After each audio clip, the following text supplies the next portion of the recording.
Quiero, antes de comenzar esta palabra de poder que yo sé que el Señor ha traído para esta casa de oración, hacer algo.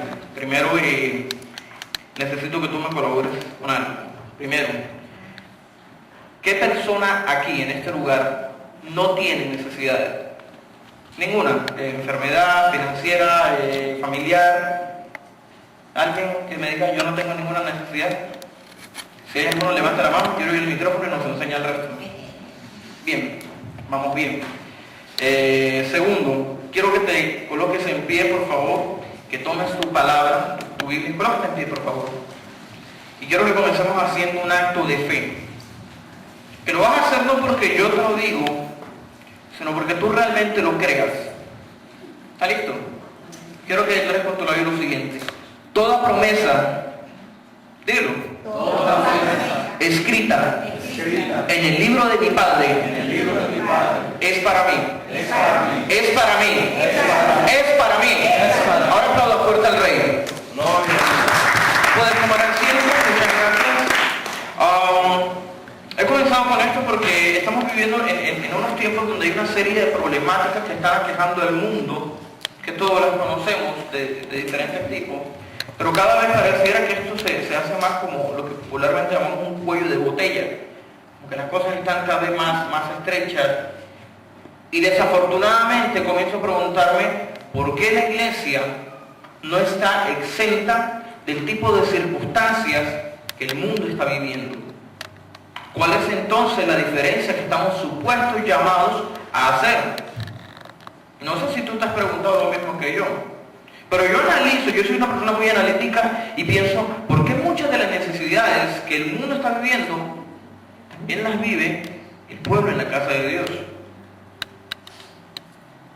Y sabes que una de las principales razones que me he encontrado es que no hemos llegado a entender la trascendencia y el poder que tiene la palabra de Dios en nuestras vidas. Es decir, se nos ha convertido simplemente en un hábito de lectura, pero a veces la práctica se queda en algo limitado. Pero a mí me han enseñado que la palabra tiene poder. Amén. Amén. Porque hay gente en la iglesia endeudada. Porque hay gente en las iglesias con enfermedades. Porque hay matrimonios cristianos separados. Te pregunto.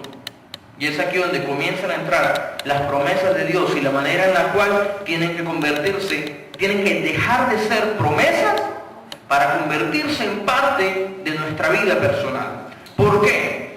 ¿Qué es una promesa? ¿O para qué sirve una promesa? ¿Sabes? Una promesa, aun cuando venga de Dios, mientras no se cumpla, no sirve. No sirve. Tú ves para acá y mi amor, ¿y cuándo nos casamos? El otro año nos casamos. Pasan 60 años y el anillo y nunca llegó el anillo. Una promesa. ¿Sirvió? No sirvió de nada.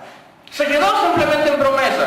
Pero ojalá llegue un día, y ojalá no sea muy lejano, en el que tú cojas tu Biblia, la analices, veas una promesa y digas, esto para mí no es una promesa. Eso es parte de mi historia personal, porque es parte de lo que Dios en mí ha hecho.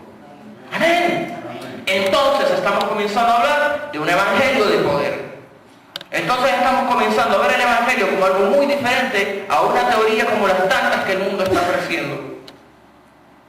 Te digo algo, si lo que nosotros hablamos, si lo que nosotros estamos creyendo que está en la palabra de Dios, llegase a ser una teoría con la reverencia que la palabra de Dios merece, esta teoría es la peor de todas. ¿Saben por qué? Porque toda teoría va de la mano de la lógica. Y Dios y la lógica no caminan de la mano. Dios trasciende a lo sobrenatural, a lo que la fe puede lograr, que los hombres aún no lo llegan a entender. ¿Me estás entendiendo? ¿Te parece lógico un hombre que camina sobre las aguas?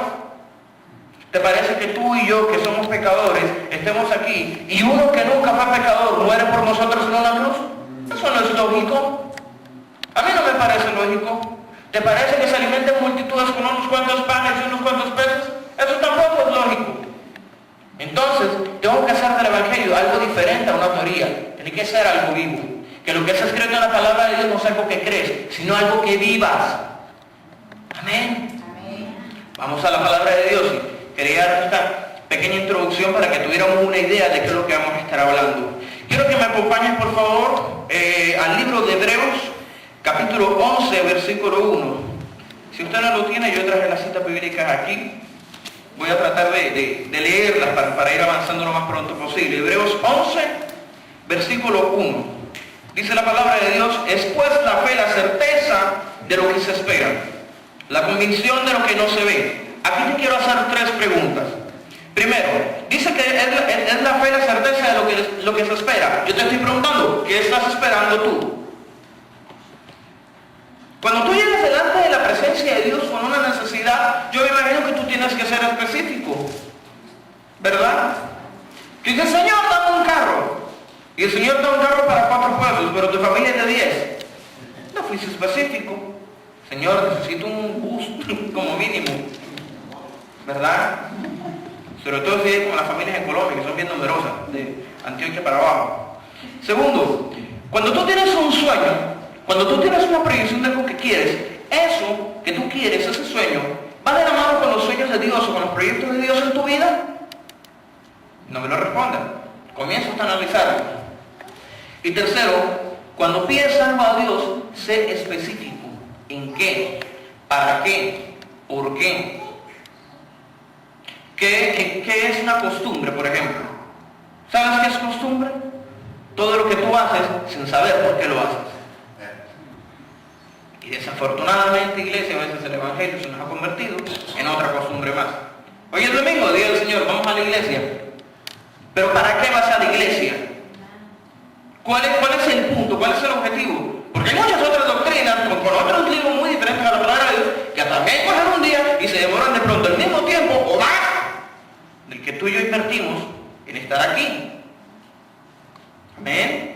Gloria a Dios. Pregunta: ¿para qué buscas a Dios? ¿Solamente para que sea el proveedor de tu bendición?